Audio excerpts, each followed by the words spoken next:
There are roughly a billion sheep alive on Earth right now, and almost every one of them will end up on somebody's plate. Add in the cattle, the goats, the pigs, the chickens, the ducks, and you're looking at tens of billions of animals raised, slaughtered, and eaten every single year just to keep the human species fed. Now, try to remember the last time you saw wolf on a menu, or shark, or lion, or hyena, or eagle, not as a dare, not as a survival stunt on some reality show, as an actual, normal Tuesday night dinner. You can't because it basically doesn't happen. And once you notice that, it's strange. A wolf and a sheep are both just meat, both muscle, fat, protein, calories, both animals that live, breathe, and die the same way. So why did one become a global industry and the other never even became a rumor of a food? Humans have hunted, farmed, and eaten almost every plant-eating animal on this planet at some point in our history. Deer, antelope, buffalo, goats, rabbits, horses, camels. If it grazes somewhere on Earth, someone has eaten it. But predators, the animals that hunt for a living, have almost never made that same jump. Not as a staple, not as an industry, not even as a habit. And the strangest part is that this wasn't some agreement humans made. Cultures on opposite sides of the planet with no contact, no shared language, no shared religion, no way of ever comparing notes, all landed on the exact same unspoken rule. Eat the grazer, leave the hunter alone. That kind of pattern doesn't happen by accident. When completely unconnected civilizations independently arrive at the same conclusion, it usually means the answer isn't cultural, it's baked into something deeper. And in this case, it's baked into three things stacked on top of each other: energy, poison, and fear. Let's start with energy because the math alone almost closes the case by itself. Back in the 1940s, an ecologist named Raymond Lindemann studied how energy actually moves through a food chain, and he found something that still holds up today. At every single step upward, from plant to plant eater, from plant eater to predator, roughly 90% of the energy is lost, burned off as heat, spent chasing, running, digesting, surviving. Only about 10% of the energy actually survives the climb to the next level. So picture a stretch of grassland producing 100 pounds of plant energy in a season. That grass might support around 10 pounds of deer, and that 10 pounds of deer might support roughly 1 pound of wolf. To grow a single pound of predator, you first need to grow and lose 10 times that much prey, and that prey needed 10 times its own weight in plants just to survive long enough to be eaten. A predator isn't just meat. It's the most expensive, most wasteful meat that could possibly exist, because it sits at the very top of a pyramid where almost everything below it has already been burned away. Raising a cow to slaughter weight already costs years of grazing land, water, and grain that most people never think twice about. Now, imagine raising something that eats cows. You'd need to raise and lose an entire herd just to grow one predator large enough to be worth butchering.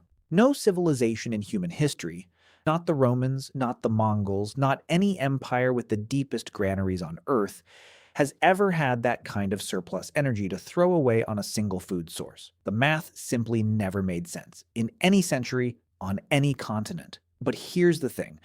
Even if some society had the land and the patience to actually try it, there's a second problem waiting inside the meat itself, and this one has nothing to do with money. It's called biomagnification, and it's one of the quieter, scarier patterns in nature. Toxins in an environment, mercury, lead, industrial runoff, pesticides, don't just wash away. They move up the food chain and they concentrate as they go. A small fish absorbs a trace of mercury from the water it swims in. A bigger fish eats hundreds of those small fish and absorbs all of that mercury at once. A seal eats dozens of those bigger fish. A polar bear eats the seal. By the time you reach an animal sitting at the very top of that chain, its body has spent its entire life quietly storing every toxin that ever passed through everything beneath it. This is exactly why doctors today still tell pregnant women to limit shark, swordfish, and king mackerel. Not because those fish are inherently unhealthy, but because they sit at the top of an ocean food chain that's been collecting mercury for years. And it isn't just an ocean problem. In the mid-20th century, a pesticide called DDT ran off farmland into rivers, was absorbed by algae, concentrated inside the fish that ate the algae, and then concentrated again inside the bald eagles that ate those fish. By the 1960s, DDT levels inside American apex predators had climbed so high that eagle eggshells became too thin to survive the weight of the mother sitting on them. Bald eagle populations in the continental United States collapsed to only a few hundred nesting pairs before the chemical was finally banned in 1972. That's what a lifetime at the top of a food chain does to a living body. Whether the poison is mercury, lead, or a chemical humans sprayed decades earlier without any idea where it would eventually end up. This danger isn't some recent scientific discovery either. Arctic and subarctic peoples figured it out through hard-won experience, centuries before anyone had a name for it. A polar bear's liver stores such an extreme concentration of vitamin A that a single serving is enough to poison a human body. Violent headaches, skin peeling off in sheets, organ failure severe enough to kill. Inuit hunters had passed down warnings about it for generations, treating the liver as something you simply never touch. Early European explorers in the region didn't get that memo. Several 19th and early 20th century Arctic expeditions recorded crew members falling gravely ill after eating polar bear or husky liver out of desperation, and some of those cases turned fatal. The people who had lived alongside those animals for thousands of years already knew exactly what modern science eventually confirmed. The top of the food chain is not where you go looking for a safe meal. And even if you could somehow strip out every last toxin, you'd still run into a third problem: what the meat is actually like once it's on the plate.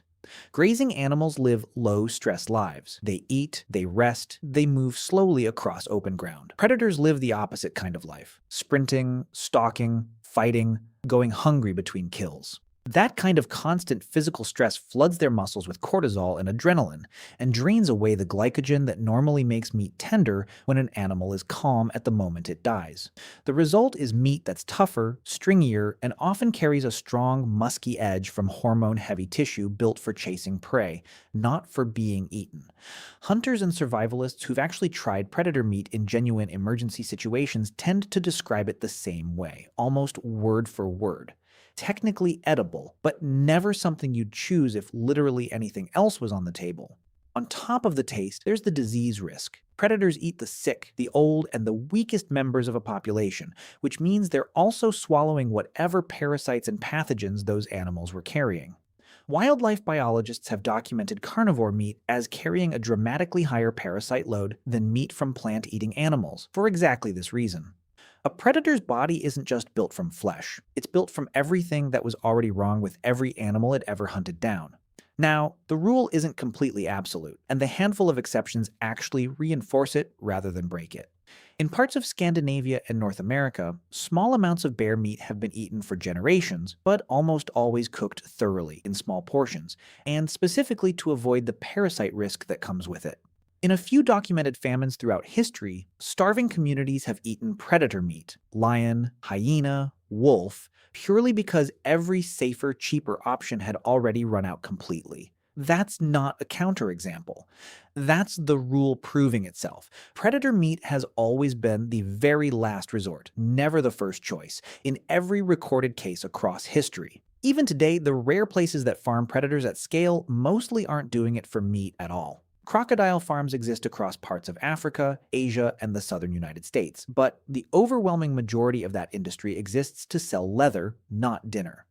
The meat is often a secondary byproduct sold in small niche quantities, while the actual business model runs almost entirely on the skin. Even in the one place on Earth where humans have found a way to farm a predator profitably, we still went out of our way to avoid making it food. And this is where biology quietly hands the baton to culture, because somewhere along the way, humans took this instinct and turned it into law. The dietary code in the Torah and later in Leviticus explicitly forbids eating birds of prey by name: eagles, vultures, hawks, ospreys.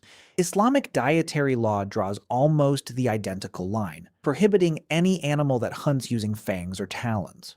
Across the Great Plains of North America, many indigenous nations treated the wolf and the eagle not as livestock, but as kin, as spirit guides, as beings you protected rather than raised for slaughter. In ancient Egypt, predators like the lion and the crocodile were elevated into gods, Sekhmet, Sobek, worshipped rather than hunted for food. In Norse tradition, wolves stood at the center of entire cosmologies.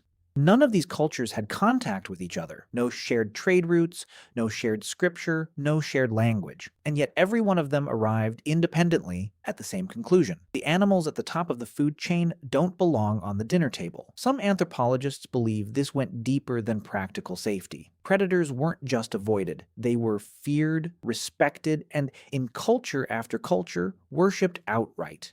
You don't eat the animal painted across your temple wall. You don't eat the creature carved into your ruler's throne or stitched into your chief's headdress or named in your oldest surviving myths as the origin of your people.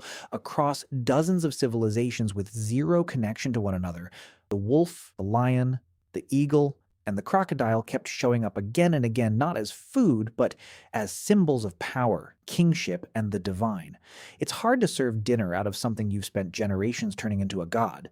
So when you put it all together, the answer was never just one thing. It's energy, mathematically too expensive to justify. It's chemistry, quietly stacking poison inside every predator's body across an entire lifetime. It's texture and flavor, shaped by a life spent hunting instead of grazing. It's disease, inherited from every sick and weakened animal a predator ever caught. And underneath all of that, it's thousands of years of turning the fiercest animals on the planet into gods, kings, and ancestors instead of meals. Every ecosystem on Earth runs on the exact same quiet arithmetic. Energy flows upward, and less of it survives the climb at every single step.